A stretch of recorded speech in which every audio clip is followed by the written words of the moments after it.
Community PLC webinar number 3, titled Model Lessons. As we mentioned in the last couple of minutes, if you're logging in right now and having any technical issues, we do have a phone number that you can call.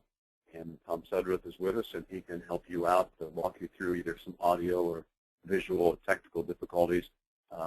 We're not technical experts. We're still learning about webinars, but if we can help you out, we'd be glad to do that. Let me give you a quick phone number, 410-740-2006. When you call that number, just press number 9, and Tom will help you out, 410-740-2006. Or if you have a question or a comment or an issue as you go along, just put it in the question box on the right-hand side. We'll show you how to do that in just a moment. Great that you're all joining us this morning. We're gonna hope to have a lively conversation this morning, and we'll tell you a little bit more about what we're talking about today. But the main emphasis I want to make is that this is a webinar for you. It's not one that I'm going to be doing a lot of the talking on. In fact, we've had great discussions among teachers in the last couple of webinars we've had, so we hope that you'll join with us today. So we're going to walk through about how to make sure that either your microphone on your computer or your phone is working so that we can hear you when you want to make comments. 2 audio options for you today. One is using your telephone, which is what I'm using right now because my microphone, for some reason, isn't working very well, so I hope you can hear me all right. We'll show you how to walk through the pin on the right-hand side in just a moment. One important thing to note is when you're talking, when we unmute your mic or your telephone so you can talk, you may have to turn down your computer speakers a little bit so that we don't get a lot of feedback. It sort of sounds like a big echo, and it's a little bit hard to hear you when you do that. Or if you have a microphone on your computer, number 2 there, that's a great way to do it as well. You may have to get closer to that microphone just so we can hear you as well. So we'll take it either way it works. So let me show you how, we have a couple of questions here about how to get the audio working. So here's a diagram of that control panel on the right-hand side of your screen. First of all, just to kind of be aware of, there's an orange button, and when you click on the orange button, it will minimize that control panel. So it may be shifted on the right-hand side. You click it again, and it will bring the control panel back. If you click on audio, this box should open up. Audio should be one of your areas on the right-hand side. It might have a little plus sign by it. There's a plus sign by it. Click on the plus. It'll open it up.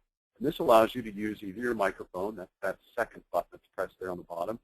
And if you click on that, click on audio setup, it should tell you how to use your microphone there if you have one in your computer. If you would like to use your telephone, just click on that box up here. It's highlighted in red there. Use your telephone.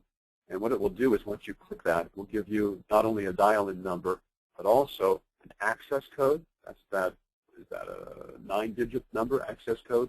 You'll also need this audio PIN number. This isn't the actual one. This is just an example. So click on the right-hand side under audio, and it'll expand and tell you that once you click on use telephone. So that's how you do the audio portion. Again, if you have questions about it, feel free to put a question in the question box, and we'll try to help you out as we go along. But we do want you to try to join us by audio if you can. And throughout the call, at the webinar today, we encourage you to ask any questions or make any comments as we go along. We're not going to interrupt our speakers to ask them the questions or in the middle of their conversation, but once they're finished, we'll say Joe or Steve or Nathan or Tim has a question, and we'll ask that question. So anytime you feel like it, just add a question in the question box there, again, on the right-hand side. And the best button for us to have, it should be on the right-hand side. Hopefully you can see that. It's the one with the little hand, and that's to raise your hand. And that way we know to unmute your microphone so we can hear you to make a comment or ask a question. Again, we'd love to hear from you. The best conversations, the best webinars, the best PLCs we've had are when you are talking with your colleagues about what's going on. We are recording the webinar today, so if you missed some of it and you want to go back, that will be available on the SAS website. Just to let you know, a reminder that you can get Act 48 credits for participating. You do have to follow a few requirements. You need to participate in at least 3 online webinars from your PLC group, and this can count as one of those.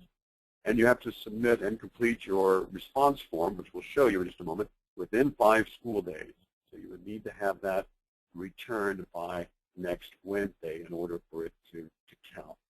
So there are some guidelines. We'll walk you through that in just a moment, but those are the main pieces of information to know.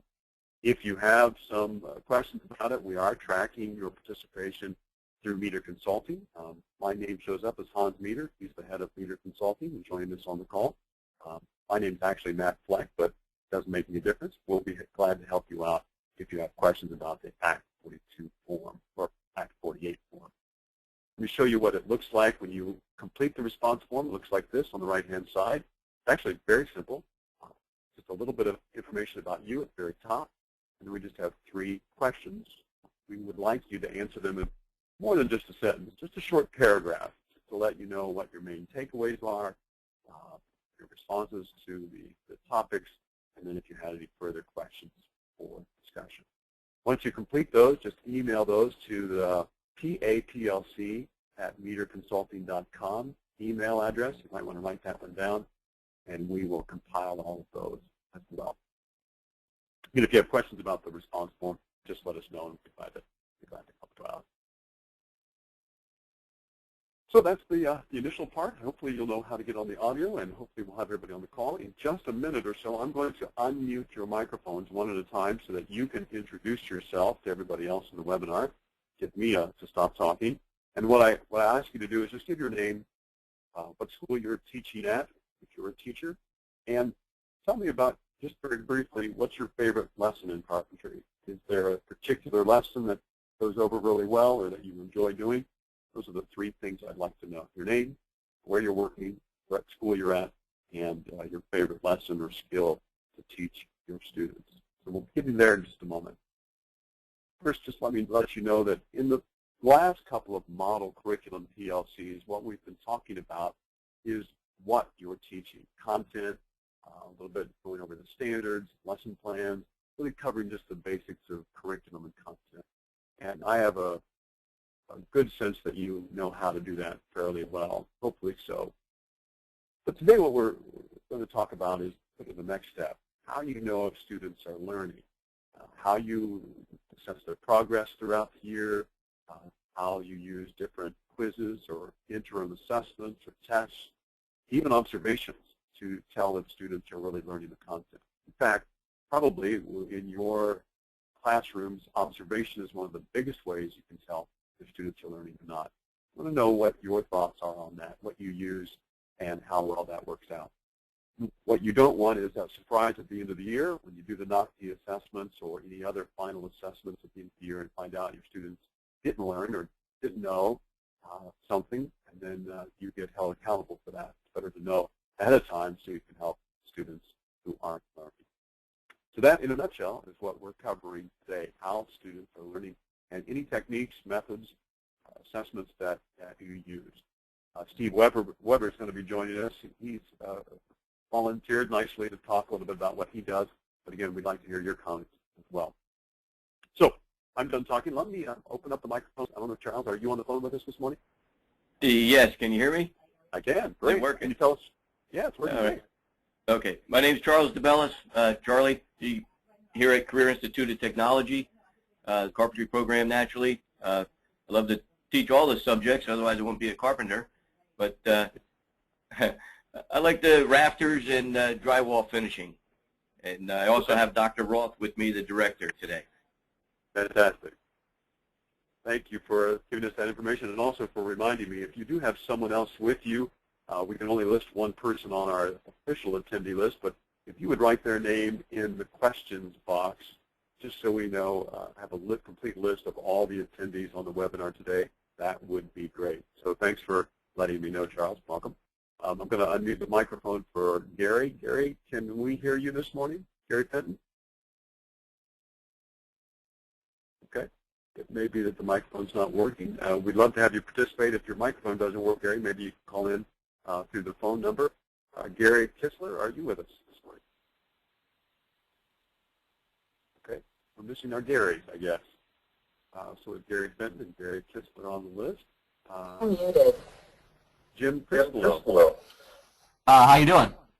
Good morning. Good morning. How you doing? Jim Cristello. I teach at Forbes Road Career and Technology Center. I teach the building trades. As far as a favorite lesson, I have to go along with the other guys said too. Charles, everything we teach here you gotta like. As far as my favorite, it'd probably be like the wall framing. Go over layout of studs and different cripple studs, window openings and whatnot. Just to see the kids understanding it, it's probably the best part. Yep, I agree. Great. Thanks, Jim. Yep. Hans Meter is with us this morning, even though my name is listed on your list as Hans Meter, but the real Hans Meter is with us. Morning, Hans. Do you have a microphone you can say hello? Yeah, I hope so. Can you hear me? Yes. Yeah, it's a built-in microphone to the computer, but I really appreciate everyone joining us today. Matt, thank you for facilitating the session. It's very encouraging to hear what all the teachers and administrators are doing, so keep up the great work. Thanks for letting me join in. Great. And feel free to make any comments along the way, Hans. I know you have a lot of knowledge in this area as well. Another person who isn't officially a teacher, but who is very important to all of our work is John Pulver. Good morning, John. If you have a mic that works, you can say hello. John is probably maybe lurking in the background. Maybe not lurking, but maybe just listening in the background. Okay, good. John Lewinsky, can you say hello this morning? Hello, how you doing? I teach carpentry here at Berks Career and Technology East, and I have to say my favorite lesson is probably common roof rafters.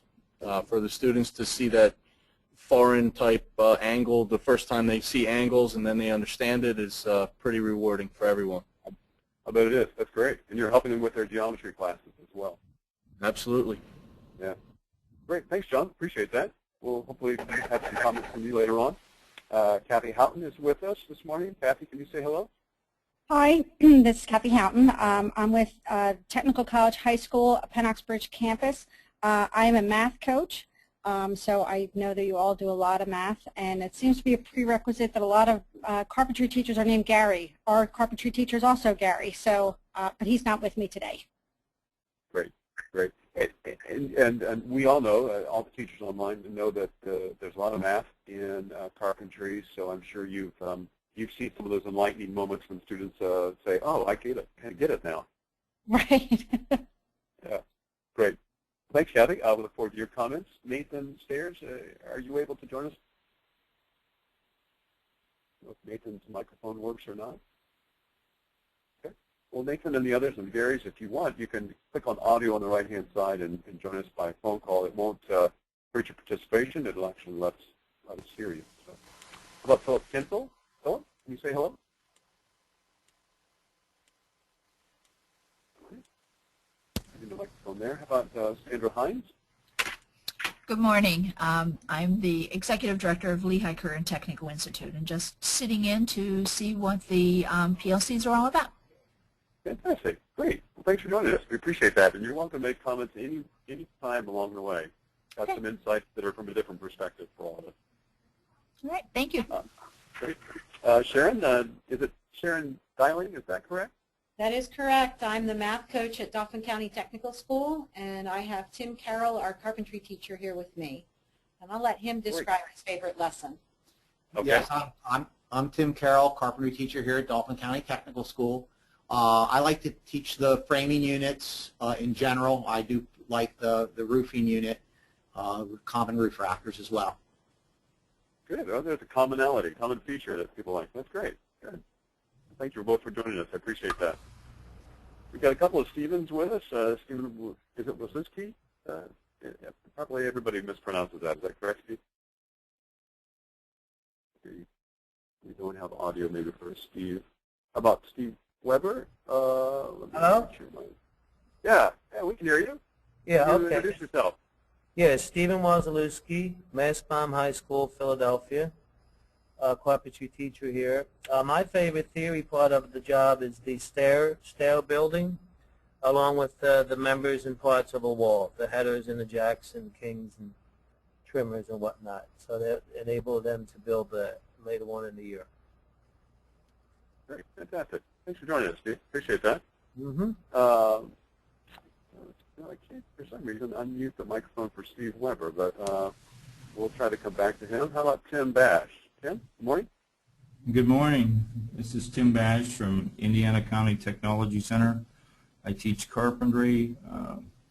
I, like so many, enjoy all the aspects. Probably the two I have the most passion for is drywall finishing and also stairs and stair treads, staircase, that type of thing.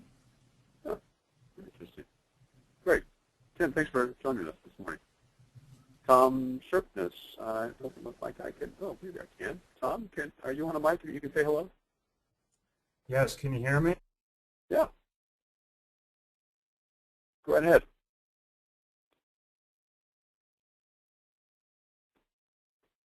Tom, we can hear you. Go ahead if you can, or maybe just your microphone's cutting out. Okay, can you hear me now? We can. Great.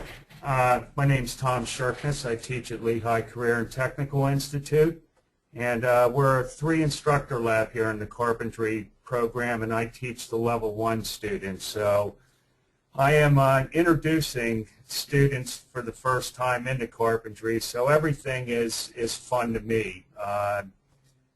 Showing kids take all the power equipment, stationary power tools for the first time, and then developing projects in the program to use those tools at a basic level, and then progressing towards building projects that are related to our house projects, such as little floor systems, wall systems. I just have a great time introducing students to the carpentry trade with little or no previous experience. Wonderful. Great. That's what it's all about. Tom, thanks.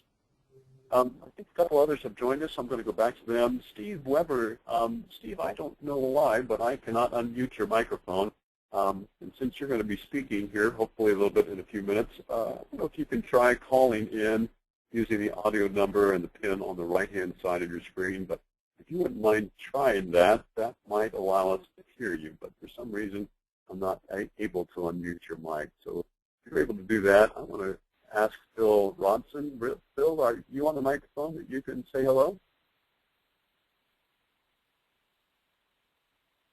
Okay, maybe we can't hear Phil. And I don't know, Greg Martin, I think you joined us a little bit later. Did you already introduce yourself, Greg? No, how you doing? This is Greg Martin up here at MCTI. I'm the carpentry instructor here. Okay, and what's your favorite subject or area or lesson to teach, if you have one? I would say I teach primary a lot with math and estimating. I think the kids have a hard time going from their home math to actually construction math. So I try to hit that pretty hard.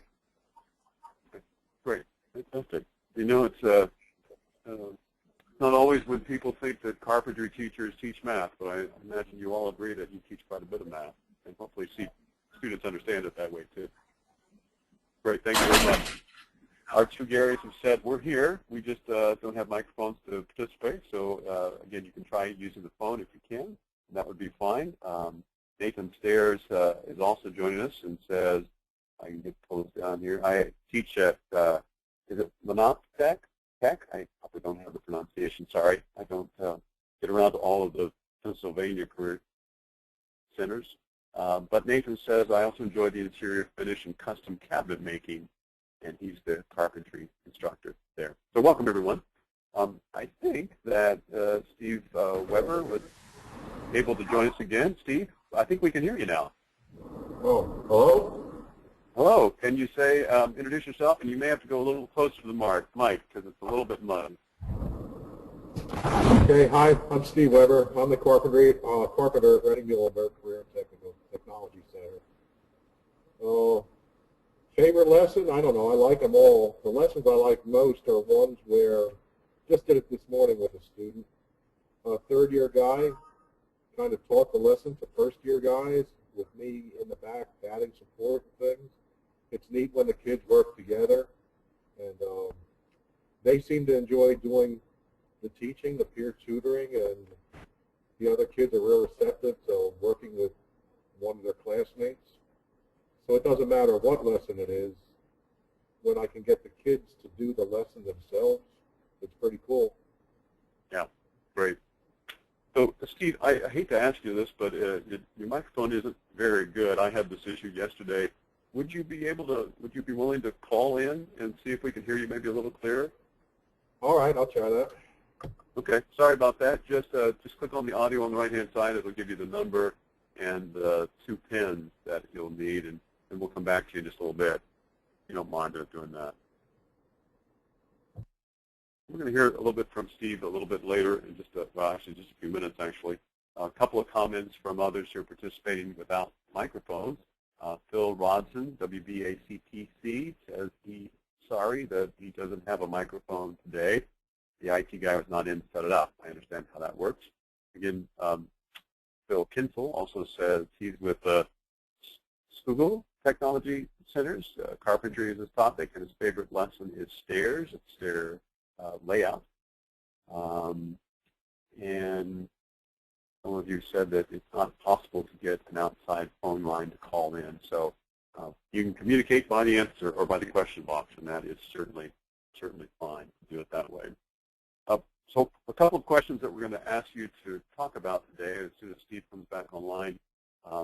How you teach your lessons, how you determine how you determine if students are learning, and especially if students are not learning, how you help them out, how you use other students to see if they're learning.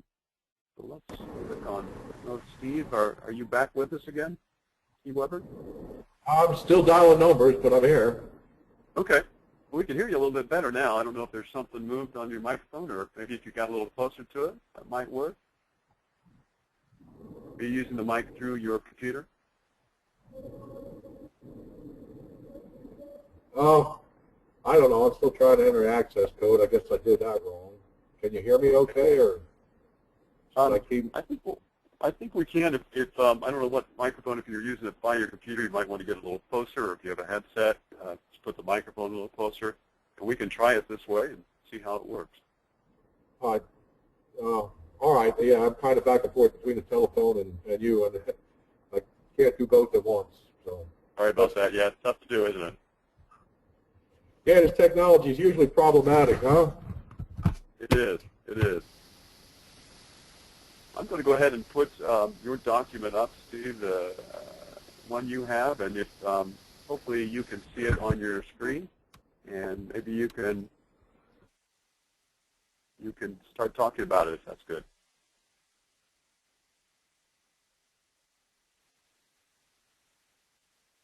I don't know if we lost Steve or not. Good. You still there, Steve? Ever? Okay, we've lost your audio if you're talking. Let me show you just some of the documents as we're trying to continue to get Steve's audio. Steve, are you there again? Yeah, I'm here. Can you hear me? Yep, now we can hear you. For some reason, okay. The whole thing went off the screen. I don't know what happened. I lost you altogether. Okay, so you can't see what's on the screen as well? Now I can again. Yeah. Okay, great. You want us to give us a little rundown of this information that you provided? Yeah, sure. What I gave here is just one of my learning guides or modules, whatever you want to call it today. We've been changing the name of these things over and over again for the past 34 years that I've been doing it. It's really the same thing in a different format. But anyway, we use these as part of the formative assessment. It usually starts with, and can you go down, I think, to the next page?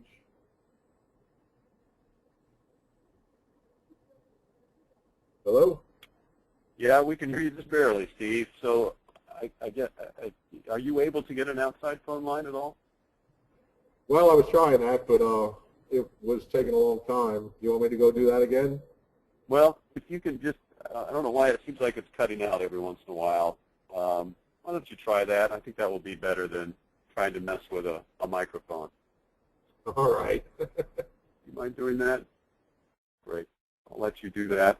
I've got a couple of comments on our question box. Christopher George is also in attendance with Phil Watson today. He says he has the same issues with the microphone and outside line to communicate. Sorry about that. You know, we haven't quite figured out technology well enough to solve all these problems. And Jim is saying that he's having a little hard time hearing Steve. So hopefully Steve can call in and use those numbers and it'll work well. One thing that we've talked about, speaking of technology, in some of our other PLCs is using smart boards and software. I don't know if any of you use software where students can interact with it, or if any of you use smart boards. If you use a smart board, if you can, in the hand button there, raise your hand, and I'd just be interested to hear from anyone who uses smart boards or technology in any way with your classrooms. I know a lot of what you do already is hands-on, but it'd just be interesting to see. Tim, I'm going to unmute your microphone. How do you use technology in your classroom? Tim Bash.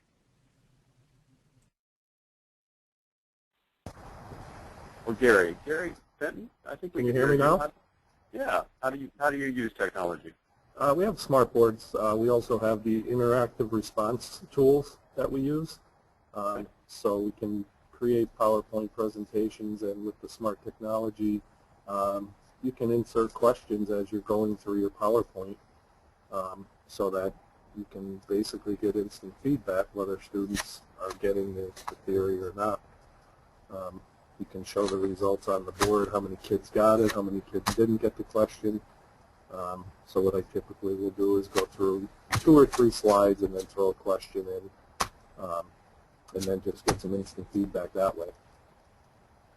So Gary, just to clarify, you can actually ask a question, and instead of seeing students raise their hands or whatever, they reply. Yeah, they have a smart responder, whether I can make it a true or false question. I can have them text the answer, so they have to actually write the answer.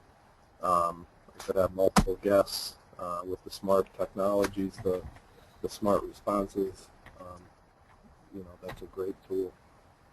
Yeah, it seems to work well. Do students seem to be more engaged when they're using that? Yeah, every one of them. Yep, they pay more attention. You know, the kids like the text today, so they like that gadget in their hand. And I myself can, you know, either go back over the information. If 75% of them got it wrong and I did something wrong, I would know during that lesson, and I wouldn't have to, you know, wait until a test or an assessment. Does it ever surprise you when students don't learn something or say they don't understand something that you thought you covered well? Not really. I mean, everybody has different learning styles, so I mean, I could pick out the kids that I know would have trouble with stuff, and you know, spend a little more time on different things, you know. Are there other ways you use it other than with PowerPoints and questionnaires? Yeah, we do a lot of, like, I'll have a wall building game that I use. Basically, I have on the smart board, I have all the parts of the wall built, and the kids then just come up to the board and they have to assemble the wall, or, you know, they'll have to label the rafter, you know, the bird's mouth, the plumb cut overhang, just things like that, where they can come up to the board and write the answers next to the parts and things like that. It takes a lot of time to create things with the smart board, as far as games and different interactive things, but once you start building them and you teach them, they're easy to access them.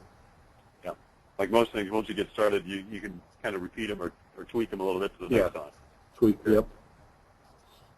Good. Well, thanks for sharing that, Jerry. Tim Bash said it looks like he uses Smartboard as well. Good. And Phil Robinson says we don't have Smartboards, but we do have projectors, which do help. So that's good. Go back and see if we can hear Steve on the phone now. Steve, for some reason, the system doesn't like you for some reason. I don't know why that is, but it won't allow me now to unmute your microphone. Even though it shows that you're on a phone call, which you just love technology, huh? So, Steve, we'll try to get you. It says that your audio pin number 102 was not entered. So, try entering 102, Steve Weber, and see if that will work for your audio pin. if you can hear us or not. Maybe that will get you all the way through the system. It's amazing that it even tells me that. Are there other innovative ways that any of you use for instruction that use technology in different or creative ways? I'm going to go up to Charles DeBellis. Charles, you want to comment on that? Yeah, what we have is the Promethean boards. It's same type of smart board, the interactive device. But with this one, you can pull up a PowerPoint or a Word document and overlay. And when you go up to the board, you take your pen, and the kids could come up and do like you were saying with the label and label different parts.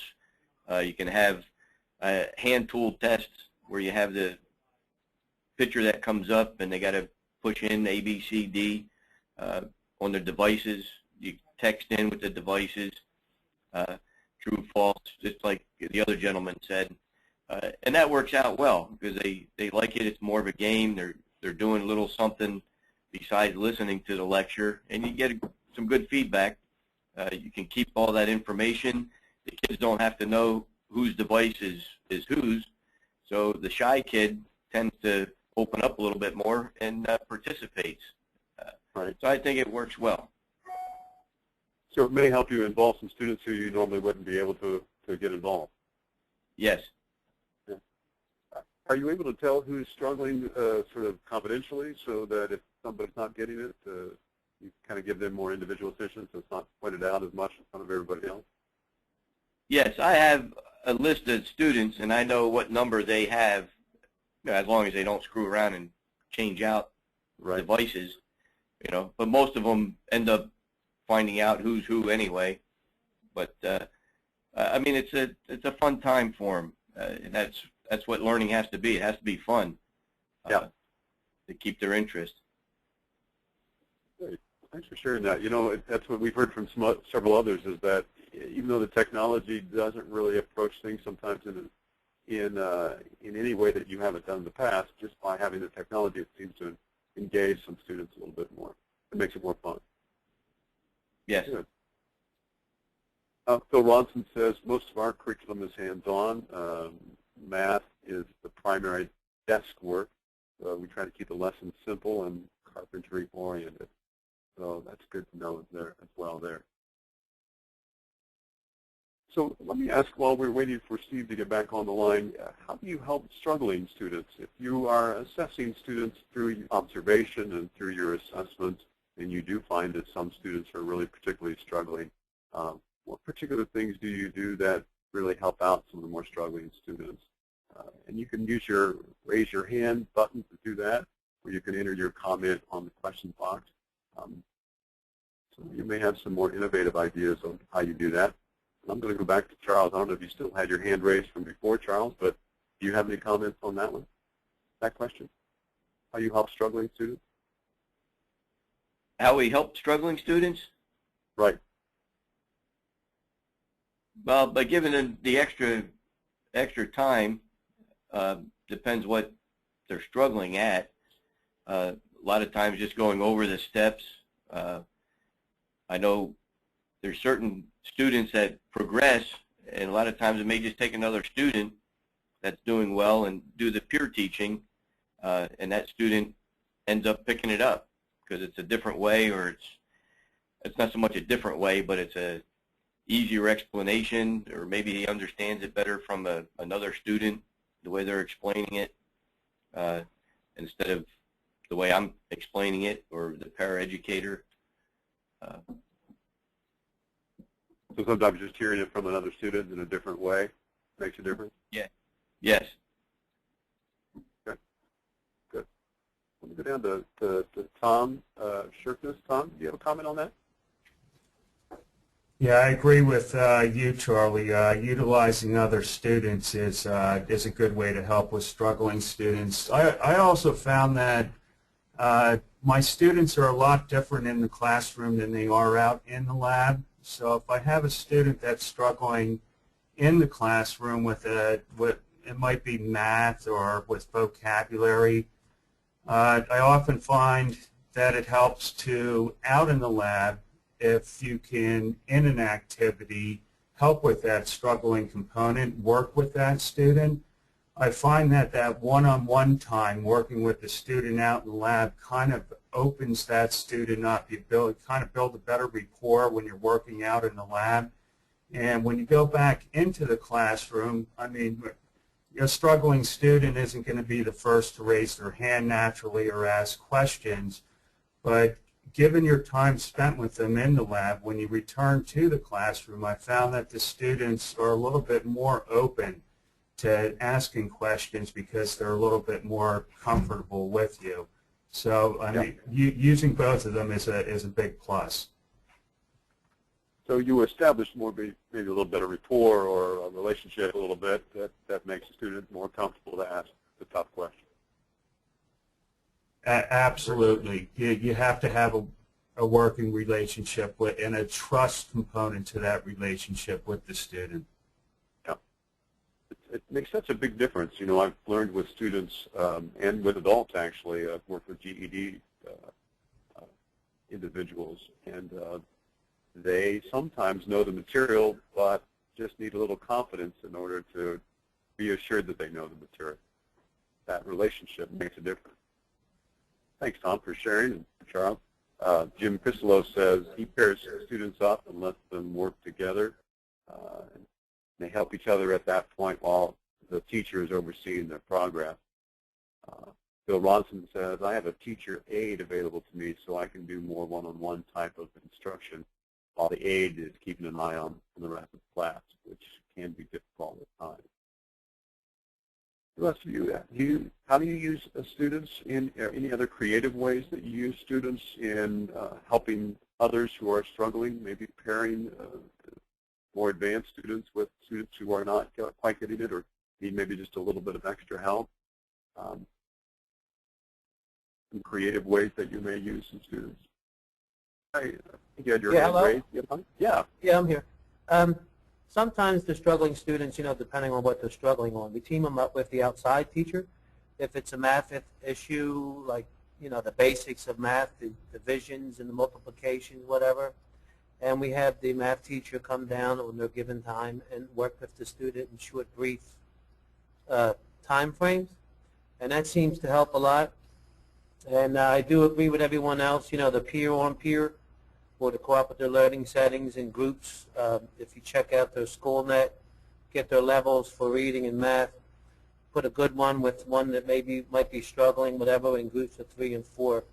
Has always worked well, and I really strongly agree with the getting together with the student, getting a one-on-one relationship with all of them, getting their trust right off the bat, beginning of the term, letting them know that failure is acceptable instead of hiding it. If you bring it out, we're able to fix it. And it really builds up their self-esteem, letting everyone know in the classroom, you know, who has it, who doesn't have it, who might have it, and then getting in our groups and getting it fixed. It helps everyone that way. But you do have to have that trust, and to let them know that you can fail, but that we can fix it. All right. Trust makes a huge difference. Yeah, so I want to open up the mics for Sharon and for Kathy. I don't know, Sharon and Kathy, if you can make any additional comments about how you use or pair students who are struggling maybe with math in some of the carpentry classes. Kathy, do you have yeah, this is Kathy. What I have done for our carpentry class, I know they were struggling with just reading the architecture's ruler. I know that they had different scales for each of the different sides. So I had actually created a Prezi presentation for them, and a Prezi is similar to a PowerPoint presentation, except it's on the internet, and it's available for anybody to view, you know, if needed. But something as simple as that, where I can break it down, where the carpentry teacher really doesn't have the time it takes to create something like that. I can take the time, break it down, and then they can have it as a tool. Whether it's something they refer to later, or if it's just, you know, to break it down so they can see each little piece. So I guess similar to a special ed teacher, where they're just taking the students one-on-one and breaking down for those who are struggling with a particular concept. Sharon, did you want to make a comment or contribute there? I've done some similar things in some of us here. We've worked together on laying out of rafter between our building construction and our carpentry, and I participated in those lessons. Part of that has just been from the novice standpoint, being able to talk about, okay, this is where I struggle with the process. I understand the math, but I don't always understand the carpentry part of it. And being that that novice person sometimes helps to give that other view. If you can get somebody who doesn't really know the trade to tell you where people might struggle. Makes a huge difference too. Yeah. It's funny that you would have students who would understand the math but not see the carpentry correlation. Is that quite common? Yeah, actually it is. You know what the commonality is when I sometimes can go talk to them in the terminology, I can make a connection that they've had in their math area if they have more experience there. And all of a sudden it turns the carpentry part of it. And not necessarily just with carpentry, you know, with any of our areas. Sometimes that actually works, that it's easier to make the connection because they've been taking math in school since they were in kindergarten. And so sometimes if you can use the math terminology and come at it from that side, they actually understand the shop better. That's great. Thank you for that contribution. Just to let you know, we seem to have lost Steve Weber, who had this the material that you see on the screen there to talk about assessments. I want to ask you all if you use interim quizzes throughout the year for assessing student progress, or if you use any hands-on demonstration of skills throughout the year and how you do that. Let me read first a comment from Tim Bash. He says, peer coaching and teaching is good, but I treat this opportunity to create a job, to create a super student to oversee the production. This allows the other students to think to a higher level, as well as assuming ownership. Pairing the students with his coworker or his peers is very beneficial. And then rewarding the students at the week's end for doing a good job and correcting them when there are deficiencies. That's a good comment. How do the rest of you use interim assessments? How do you use either a written assessment or a quiz or an observation to determine if students are learning? And if you could use your raise your hand button, that would be very helpful. Or some other method in the question box. Tim, I think we can get to your microphone. Can you comment on that?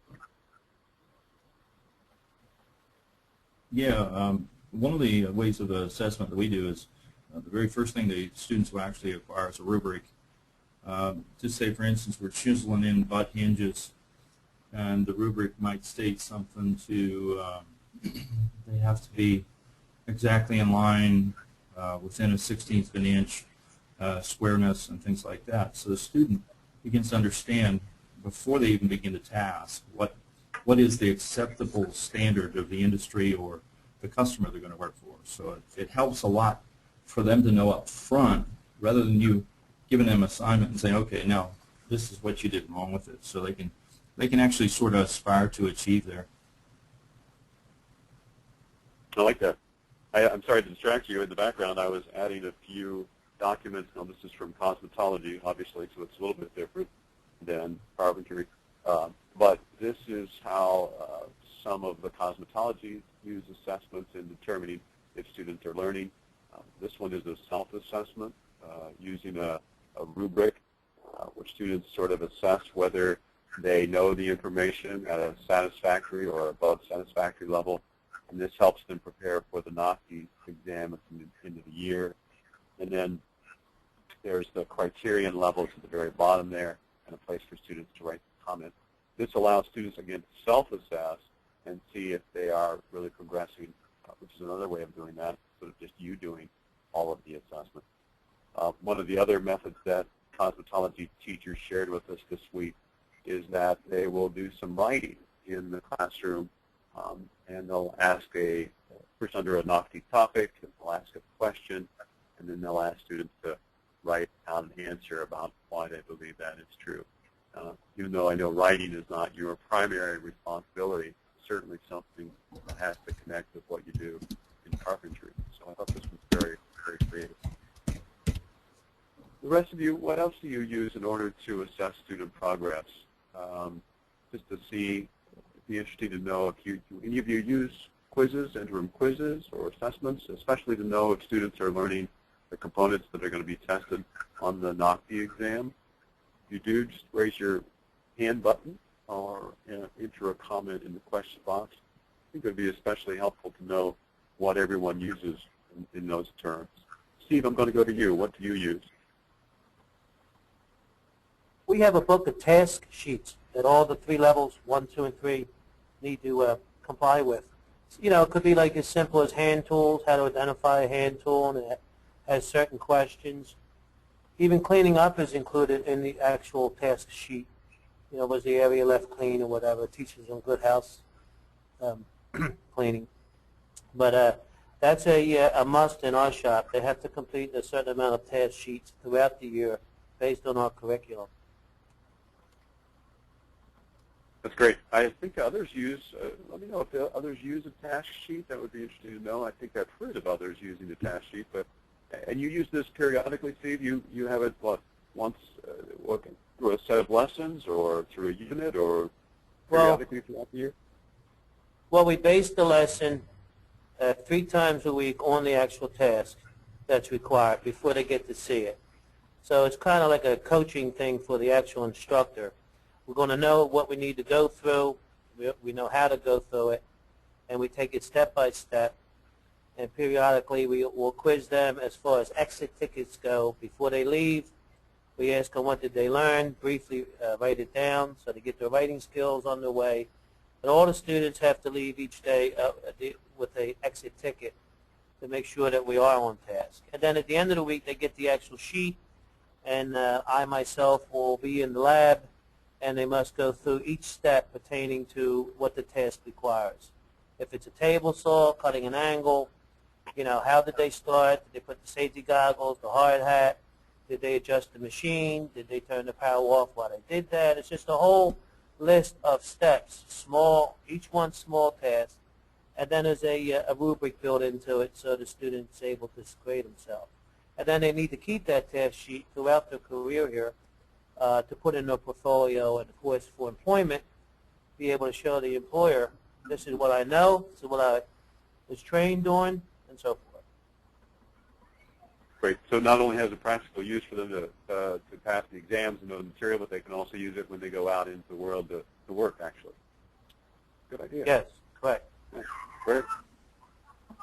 Thanks for sharing that, Steve. I don't know if, Gary, if your microphone works or not, Gary Fenton, but I tried unmuting it. Did you have a comment about that? Yeah. I haven't gotten a chance to mention where I teach. I'm at the Susquehanna County Career Technology Center. My job is actually, I mean, we build a house with our students, and that's part of what I do. So the means of assessment that I use, I have Post-it notes.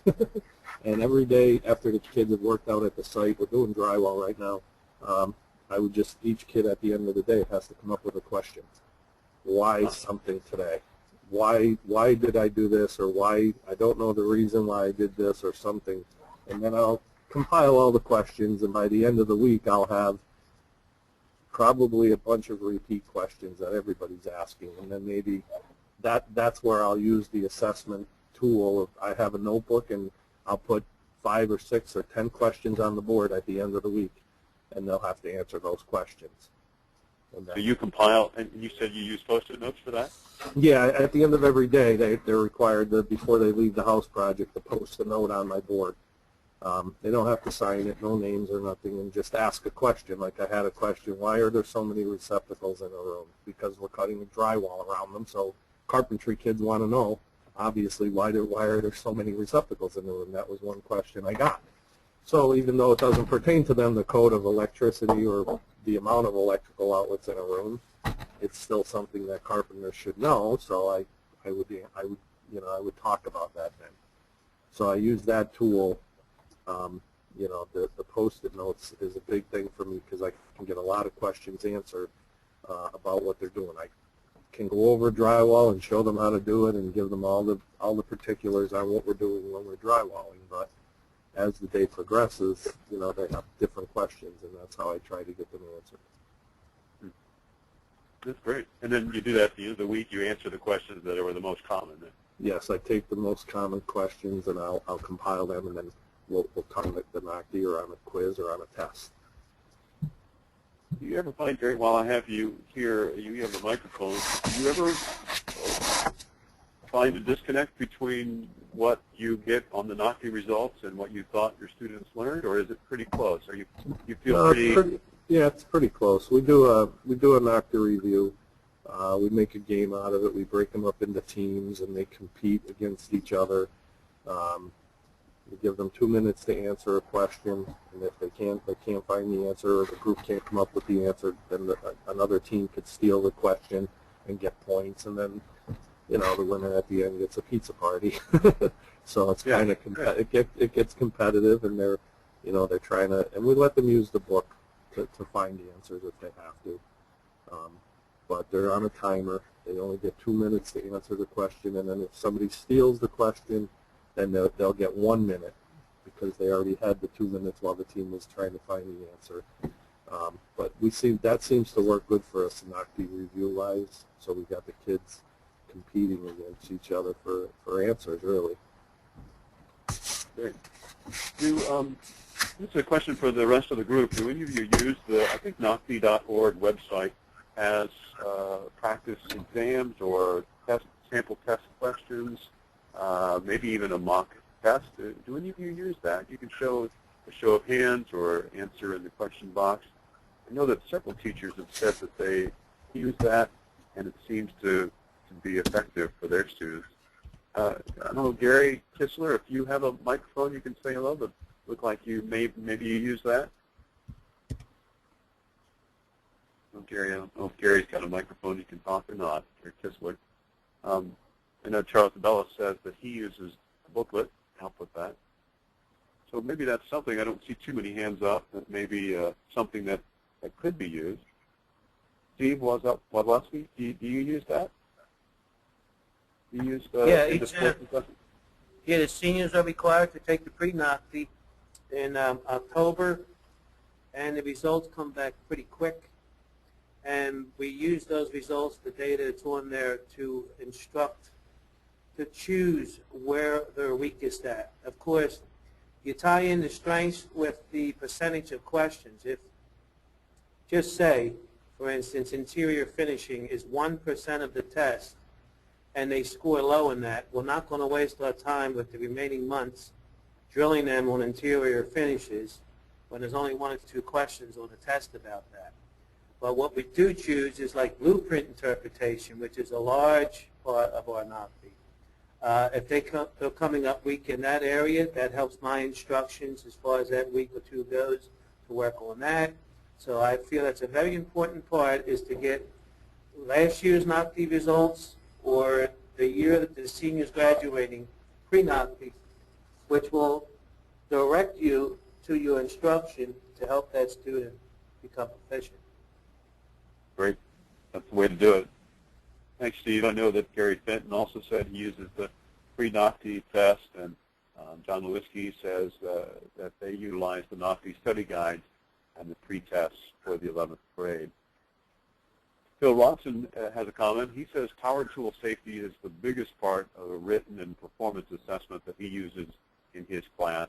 He says he stresses that first year ready to graduate, they are very comfortable with operating any tool independently. And again, Phil says he finds the incidence of accidents is greatly reduced when he does it that way. Gary Kistler said he doesn't have a mic, sorry, but Gary, but he says I do use a test that he's put together. He has a review session where students answer the questions and talk about them, which is a great idea. One of our teachers that we talked with yesterday, I believe it was a auto technology teacher, says that when he gets a question in class, he will sometimes just throw it back to the rest of the class. So he gets a particular question and he'll just say, hey everybody, what's the, and then he'll ask the question, and what he said he'll find is that students start to answer it, or that he realizes that there's several that don't answer it. So it sort of sets up a peer competition for them to find the answer. Sometimes he uses the group in that way, which I'm sure some of you use as well. Feel free to continue to answer the questions there. Unfortunately, we weren't able to get Steve Weber back on the line. I'm not sure why that is, but let me just show you a few of the materials that he had prepared to show you. If you can see these on your screen. This is his test for carpentry, which is probably similar to the test that some of you use. I'm going to zoom in here just a little bit. This is an assignment sheet that he uses where they write a lumber requisition,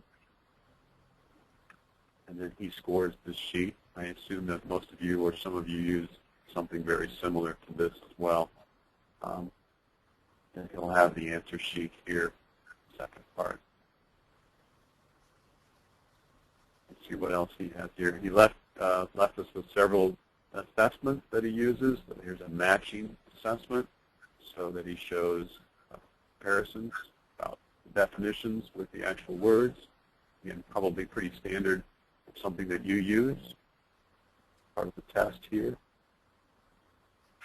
I don't know if any of you have gone to the SAS website, but some have put in their lessons and even sample tests like this. If you do have a sample test or assessment that you use, you could certainly share it. If you felt appropriate sharing it with others so that they have that. Here's something I also wanted to show you. This is Steve's skill competency grading contract. And some of you probably used this already, but if you hadn't seen this, this is what they use with their goal setting with their students. I can go back to any of these if you wish, if I'm going too fast. And there's the student's signature and the instructor's signature at the bottom. Some of you may have a little bit of a delay on the slide. And then again, for Steve Weber, this is his assessment. If you can kind of turn your head and see on the right-hand side the different lessons and units, and then what the scores students have in each of those areas. Let me go back down to the very last page, and I'll turn this for you so you can see it. Let's see this. Zoom out just a little bit. And this is Gary's matrix, which I imagine some of you also use to determine whether students are actually learning what they're supposed to be learning in all of these areas. Do any of you use some of the same components that Gary uses in assessing students? And if not, what else do you use that can be helpful or are helpful? And while you're inputting your questions or answers to that in the question box or raising your hand, Kathy Houghton asked, can we put Steve's documents on the PDE SAS website? And we certainly can. So if we can get Steve to enter those, they'll be very helpful for any of you who want to see. Do any of you use something similar or something different for this, or just pretty similar to what you use?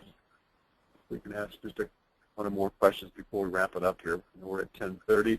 Just have a few more follow-up pieces of information.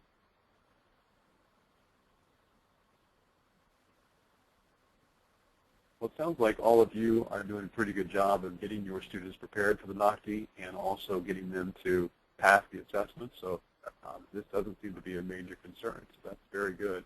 You have some great ideas on how to get it done. Gary says he uses some of the same techniques that Steve Weber uses. I'm sure that most of you are in the same situation. Well, I hope that this webinar has been helpful in covering just a few of the basics. I'm sorry that we couldn't get Steve Weber to talk about these in more detail. I'm not sure what happened to his microphone or phone call. For some reason, he wasn't able to get back in and join us. In 2 weeks, actually in the early February time period, and I'll show you this in just a minute, we're going to be having another webinar, and it would be great to know what would be most helpful to you at those additional webinars. So let me go through just some next steps. Here are the dates of the next webinars. And for you, carpentry, the date will be February 5th from 1:30 to 3 o'clock in the afternoon. That will be our last webinar on model lessons, even though there will be other PLC webinars yet this year. So make sure you have that on your calendar for February 5th from 1:30 to 3 o'clock p.m. Again, if you want to enter any of your assessments or the materials you use to determine student learning, or if you want to see some of the ones that we showed today, you can go on the PDE SAS website, pdesas.org. If you haven't signed up on there previously, it's a really great website with lots of information. You have to do a little searching to find some of the carpentry issues, but what I do is I go to the advanced search and type in carpentry or a specific lesson. That's how I find that information. If you have any questions, when we talked earlier about the webinar response form to get your Act 48 credits, don't forget to return that response form within 5 days of this webinar. But if you have questions, contact us at the email address below there, patlc@meterconsulting.com, or at our phone number 410-740-2006. After today, what I'll do is I'll send out the materials from Steve Weber, but I'll also send out just to ask a couple of questions what would be most helpful to you in our next model lessons webinar coming up in February. What issues and topics would be most helpful to you to talk with your colleagues about? That would be great for us to know. We want to make these as useful to you as possible. Well, if you don't have any other questions, please, again, I appreciate you joining us, and please enter your response form and let us know what you'd like for our next PLC. Thanks again for joining us today.